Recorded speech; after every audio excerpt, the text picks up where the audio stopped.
मैं कल्याणकारक अग्निस्वरूप ईश्वर हूँ। ओम अग्निमीडे पुरोहितम यज्ञस्य देव मृत्युजम होतारम रत्नधातमम। ऋग्वेद के प्रथम मंडल का प्रथम सूक्त का प्रथम मंत्र है। यह ऋग्वेद का प्रथम मंत्र है। इसमें जो मुख्य उपदेश परमेश्वर कर रहे हैं वह परमेश्वर कह रहे हैं कि मैं स्वयं अग्नि के समान या फिर जितने प्रकार की अग्नि है उन सब का मैं मूल हूँ।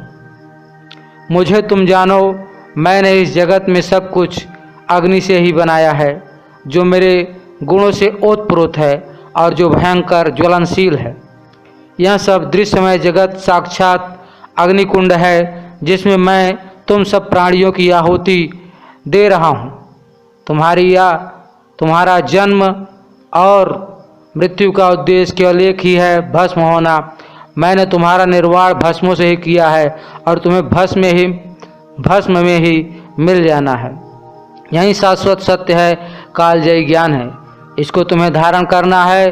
तुम्हें भी इस यज्ञ को करते हुए अपने जीवन को व्यतीत करना है। अपने जीवन का परवाह न करके इस यज्ञ की अग्नि को हमेशा प्रज्वलित ही रखना तुम्हारा परम कर्तव्य है। मैं अग्नि स्वरूप हूँ। मेरे अनंत रूप हैं, एक भौतिक अग्नि, एक दैविक अग्नि और एक आध्यात्मिक अग्नि है। यह तीन प्रकार की मुख्य अग्नि है। इनको जानो। मैं तुम में हूँ, तुम मुझ में हो, हम तुम एक हैं। यह तुम्हारे सामने अग्नि का साक्षात रूप संसार के सत्य को जानने से होगा। यह संसार ही तुम्हारी शरीर ही है। यह शरीर ही यह पृथ्वी है। यह तुम्हारी शरीर ही ज्वलनशील ब्रह्मांड के समान है। तुम मेरी कामना करो, मुझे ही चाहो, मुझ में ही तुम्हारा ध्यान हो। मेरे अतिरिक्त तुम्हारा ध्यान हमेशा तुम्हें केवल अतृप्त करने वाला होगा और तुमको जलाने वाला ही होगा। मैं ही सब प्रकार के श्रेष्ठ सब ऐश्वर्यों का मुख्य केंद्र बिंदु ईश्वर हूँ। तुमने सब कुछ प्राप्त कर लिया है। यदि मुझको नहीं प्राप्त किया तो तुम्हारा सब कुछ पाना ऐसे ही है जैसे तुमने अपनी आत्मा को तो त्याग कर दिया, अपने आत्मा का तो त्याग कर दिया और अपने शरीर रूपी राख की भस्म को एकत्रित करके संजो कर रख लिया। जागो, होश में आओ, मैं तुम्हें पुकार रहा हूँ। मुझे तुम्हारी ज़रूरत है, तुम्हें हमारी ज़रूरत है। हम तुम एक दूसरे के पूरक हैं। इस संसार रूपी अग्निकुंड में भस्म होने से पहले तुम मुझ में आ मिलो, जिससे ही तुम्हारा और तुम्हारे नगर रूपी देश और शरीर रूपी पुर का कल्याण होना निश्चित हो। यह सब यज्ञ के समान कृत्य हमारे द्वारा ही हो रहा है। इस कृत्य से तुम भाग नहीं सकते। इसमें तुमको मेरा सहयोग, मेरा साथ देना होगा।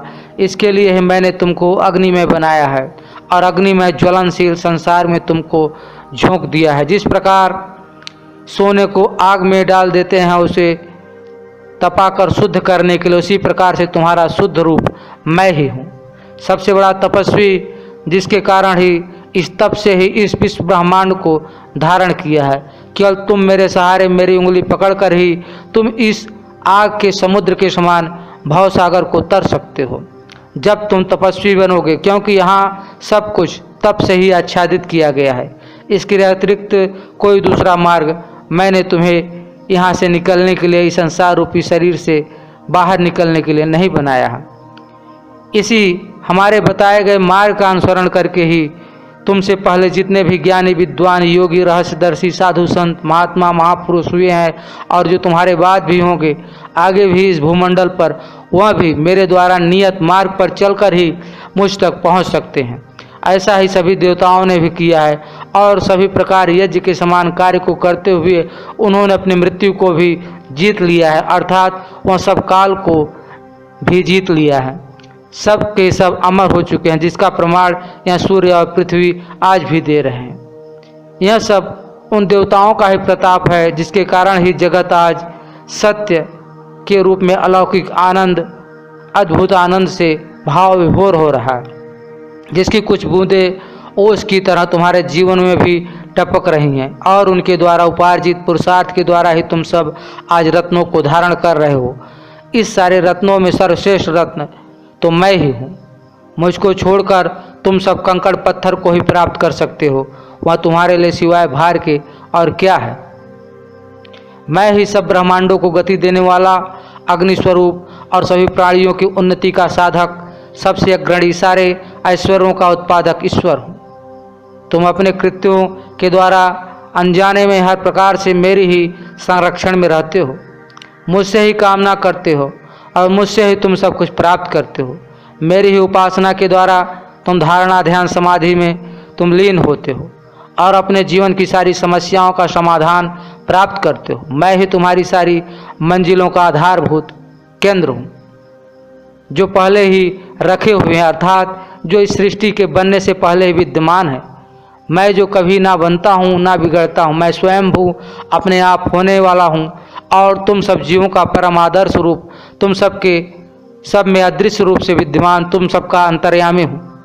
तुम्हारा परम जीवन उद्देश्य ही कि तुम सब हमारे अनुकूल बनो, ऐसा नहीं है कि तुम हमारे प्रतिकूल बन सकते हो। यद्यपि यह सत्य तो है कि तुम सब जीव जब प्रकृति के संसर्ग में आते हो तो तुम्हारा अधिकतर साक्षात्कार प्राकृतिक तथ्यों से होता है, जिसके कारण तुम सबका झुकाव प्रकृति की तरफ अधिक हो जाता है। तुम सब जीवों का मैं परमेश्वर, तुम्हारी स्वेच्छा पर ही मैं तुम सबके लिए उपलब्ध होता हूँ। मैं तुम्हारे कर्तव्य कर्मों का निर्धारण करने वाला हूँ और तुम सबका अग्रणी नेता। तुम सब मेरे द्वारा बताए गए मार्ग से चलकर इन वेद वाणियों के साक्षात्कार से ही तुम मुझ तक पहुँच सकते हो और प्रत्येक कर्मों का निर्धारण करके ही उस कर्म के अनुरूप शुभ और अशुभ कर्मों के फल के भोक्ता तुम बन सकते हो, जिसके फल स्वरूप ही तुम सब आत्मा के लिए बहुउपयोगी मानव शरीर रूपी रत्न या कोई और अशुभ शरीर जो तुम्हारे लिए पीड़ा और दुख का कारण, तुम्हारी परतंत्रता, पशुआत शरीर या कीड़े मकोड़े की शरीर को धारण करते हो, क्योंकि तुम सब कर्म करने में स्वतंत्र हो, फल में तुम्हारी स्वतंत्रता नहीं है। इस आग का आभास तुम अपने जीवन के प्रत्येक दिन में कर सकते हो। यहाँ संसार में हर आदमी जल रहा है, आदमी चलता फिरता ज्वालामुखी के समान है। कोई काम की अग्नि से जल रहा है, कोई क्रोध की अग्नि से जल रहा है, कोई ईर्ष्या और द्रोह की अग्नि से जल रहा है, कोई पाप की अग्नि से जल रहा है तो कोई पुण्य की अग्नि से जल रहा है। हर व्यक्ति यहाँ जल रहा है और वह तब तक जलता रहेगा जब तक कि उसकी शरीर उस अग्नि को बर्दाश्त करने के अयोग्य नहीं हो जाती। यह अग्नि जब सार्थक दिशा में बढ़ती है तो तुम्हारा कल्याण करती है। जिस प्रकार से गृहों में जब तक आग नियंत्रित रहती है तब तक तुम्हारा सबसे श्रेष्ठ दास है, और जब यह अनियंत्रित हो जाती है तो बहुत खतरनाक स्वामी बन जाती है। इसमें उस समय हर प्रकार के दोष आ जाते हैं जो तुम्हारा हर प्रकार से अकल्याण करने के लिए पर्याप्त होती है। जिस प्रकार से परमाणु से विद्युत प्राप्त कर सकते हो और अपने जीवन के प्रत्येक कार्य को सिद्ध कर ऊर्जा प्राप्त कर सकते हो, और यह परमाणु शक्ति ही जब यह अनियंत्रित हो जाती है तब यह तुम्हारे साथ इस भूमंडल का भी तहस नहस विनष्ट कर सकती है। इसके लिए मैंने तुम्हें बुद्धि और समझ दिया है। किसी भी कार्य को करने से पहले उसके परिणाम के बारे में अवश्य विचार लो, अन्यथा यह अग्नि तुमको बहुत तरह से प्रताड़ित भी करेगी, जिससे तुम्हें असहनीय पीड़ा, क्लेश और संताप की अनुभूति होगी। इस अग्नि रूप सूक्ष्म ऊर्जा से ही यह परमाणु बना है और इन परमाणुओं से यह संपूर्ण विश्व ब्रह्मांड बन रहा है, और इस अग्नि से ही सभी जीवों की शरीर निर्मित हो रही है, और इसी अग्नि से सभी जीवों के शरीर का कल्याण संभव है। और यह अग्नि ही यज्ञ के रूप में होकर अपने सद्गुणों की आहुति के द्वारा ही संपूर्ण विश्व ब्रह्मांड के साथ संपूर्ण जगत के सभी प्राणियों को हर प्रकार से पालन पोषण और संहार करके संसार को निरंतर गति दे रही है। यह अग्नि तुम्हारी आत्मा स्वरूप है, जो इस अग्नि स्वरूप परमेश्वर यानी मेरे अनुकंपा के द्वारा ही हर प्रकार के सर्वगुणों को और हर प्रकार के बहुमूल्यों के रत्नों को धारण करते हो।